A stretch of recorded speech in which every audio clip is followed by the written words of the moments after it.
എല്ലാവർക്കും നമസ്കാരം. വലിയ സന്തോഷമുണ്ട് ഇങ്ങനൊരു ചടങ്ങിന് വരാൻ സാധിച്ചത്. ഇന്നലെയും ഒരു ചടങ്ങുണ്ടായിരുന്നു. അത് ഇവർ രണ്ടുപേരും ഈ വിഷ്ണുവും ബിബിനും ഒരുമിച്ച് നടന്നിരുന്ന ആൾക്കാരാണ്. ഇപ്പം ഇവരെ കൂടുതലും രണ്ട് സ്ഥലത്തായിട്ടാണ് കണ്ടുകൊണ്ടിരിക്കണേ. പക്ഷെ ഇവരെന്ത് ചെയ്താലും നമുക്ക് കടക്കപ്പെടുത്തില്ല എന്ന് പറഞ്ഞ ഓർത്തോണ്ടിരിക്കുകയാണ്. അവരത്രയും പ്രിയപ്പെട്ടവരാണ് നമുക്ക്. അപ്പോൾ വിഷ്ണുവും ബിബിനും, വിഷ്ണു ആണെങ്കിലും നമ്മൾ നിർമ്മിച്ച കട്ടപ്പനയിൽ ഹൃതിക് റോഷൻ എന്ന് പറഞ്ഞ സിനിമയിലൂടെയാണ് നായക സ്ഥാനത്തേക്ക് വന്നത്. അതുപോലെ ബിബിനും, ഇവർ രണ്ട് ശരിക്കും പറഞ്ഞാൽ ഗംഭീര എഴുത്തുകാരായി മാറേണ്ട രണ്ടുപേരായിരുന്നു. പക്ഷേ അവർ വേറെ രീതിക്ക് തിരിഞ്ഞ് നടക്കുകയാണ്. വീണ്ടും അവർ വരും എന്നാണ് നമ്മുടെ പ്രതീക്ഷ. എന്ന് വെച്ചാൽ ഈ ചെയ്യുന്ന കാര്യങ്ങൾ മോശമാണ് എന്നുള്ളതല്ല ഞാൻ പറയുന്നത്. അവർക്ക് ആ മെടുക്കുണ്ട്, ആ ടാലൻറ്റ് കളയരുത് എന്നുള്ളതാണ് ഞാനിവിടെ പറഞ്ഞത്. അതുപോലെ തന്നെ ഇതിൻ്റെ മിനി സ്റ്റുഡിയോ ഞാനിതുപോലുള്ള ബന്ധം എന്ന് പറഞ്ഞാൽ ഒരുപാട് വർഷങ്ങളുടെ ബന്ധമുള്ളതാണ്. കോവിഡിനൊക്കെ മുമ്പ് തന്നെ മിനി സ്റ്റുഡിയോ വിനോദും ഞാനും ശരിക്കൊരു സിനിമ ചെയ്യാനുള്ള കാര്യങ്ങളൊക്കെ ഏർപ്പാടായി അങ്ങനെ 2-3 സബ്ജക്റ്റുകളായി. പക്ഷെ പിന്നീട് നിങ്ങളെ സിനിമകൾ വേറെ രീതിയിൽ കാണുകയുണ്ടായി. അത് നമ്മൾ ഇനി പറഞ്ഞു കഴിഞ്ഞാൽ ഒരു പ്രശ്നങ്ങളിലേക്ക് പോകത്തില്ല. പക്ഷെ അതുകൊണ്ട് തന്നെ ഇപ്പോൾ വിനോദും അതുപോലെ ജെയിൻ എന്നൊക്കെ പറഞ്ഞാൽ നമ്മളുടെ സഹോദരങ്ങൾ തന്നെയാണ്. അതുപോലെ കൂടെ വർക്ക് ചെയ്യുന്ന ശുഭമൊക്കെ ആണെങ്കിലും നമുക്ക് അടുത്ത ബന്ധമുള്ള ആളുകളാണ്.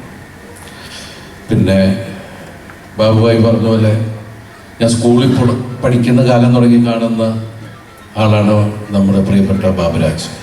ഞാൻ വിദ്യാരാജ് പഠിക്കുമ്പോൾ അന്നൊക്കെ നമ്മളൊക്കെ മെലിഞ്ഞിങ്ങനെ ഇരിക്കുക. ഒരു ജിമ്മിലൊക്കെ പോയിട്ട് ഭയങ്കര ഇതിൽ വരിക. അപ്പോൾ നമ്മൾ സ്കൂളിൽ അങ്ങനെ പെൺകുട്ടികളായിട്ട് അങ്ങനെ സംസാരിക്കുകയൊന്നുമില്ല. പിന്നെ എന്നാലും നമ്മുടെ ക്ലാസ്സിലുള്ള പെൺകുട്ടികൾ നമ്മുടെ സ്വത്താണ് എന്നുള്ള മാനസികമായിട്ട് നമ്മൾ കുറച്ച് കൂട്ടുകാരൊക്കെ അങ്ങനെ വിചാരിച്ച് സ്കൂളിൽ നിന്ന് വീട്ടിലേക്ക് പോകുമ്പോൾ അവർ മുമ്പിലുണ്ടെങ്കിൽ ഞങ്ങൾ പുറകിലുണ്ടാവും. അപ്പോഴാണ് ഇവർ 3-4 പേര് നെഞ്ചൊക്കെ വിളിച്ചിട്ട് ഈ സാധനം പടപടങ്ങനെ നമ്മളിങ്ങനെ ഒരു സ്കെൽട്ടനായിരിക്കണം. നമുക്കിതൊന്നും പറ്റൂല. പക്ഷെ അതൊന്നും ഞങ്ങൾ സ്വപ്നത്തിൽ വിചാരിച്ചിട്ടില്ല. ഞങ്ങൾ രണ്ടുപേരും വിചാരിച്ചിട്ടില്ല. അന്ന് പുള്ളിനെ കണ്ടിട്ട് പോലുമില്ല. ഞാൻ പുള്ളി കണ്ടിട്ടുണ്ട് ഈ മാസത്തിലുള്ളതുകൊണ്ട്. അതിനുശേഷം ഞങ്ങൾ പിന്നീട് ഞാൻ അസിസ്റ്റന്റ് ഡയറക്ടറായിട്ട് സിനിമയിൽ വന്നു. പിന്നീട് അദ്ദേഹം കറങ്ങി. ഞങ്ങൾ ഒരേ കോളേജിലാണ് പഠിച്ചത്. എൻ്റെ സീനിയറാണ്.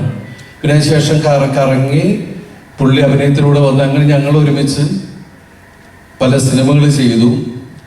അതിൽ നിങ്ങൾ കണ്ടിട്ടുണ്ടാവും എടുത്ത് പറയേണ്ട സിനിമകൾ എന്ന് പറഞ്ഞാൽ നിങ്ങൾക്ക് മറക്കാൻ പറ്റാത്തൊരു സിനിമയാണ് മായാമോഹനെ. ഞങ്ങൾ കാമുകന്മാരെ അഭിനയിച്ച സിനിമയില്ല. അപ്പോൾ ഇവരെല്ലാവരും അഭിനയിക്കുന്ന ഈ സിനിമ. അതുപോലെ ഇതിലെ വിസ്മയ പറഞ്ഞു അവരുടെ ആദ്യത്തെ സിനിമയാണ്. എന്തായാലും വിസ്മയ ഓൾ ദി ബെസ്റ്റ്, എല്ലാം ഗംഭീരമാവട്ടെ.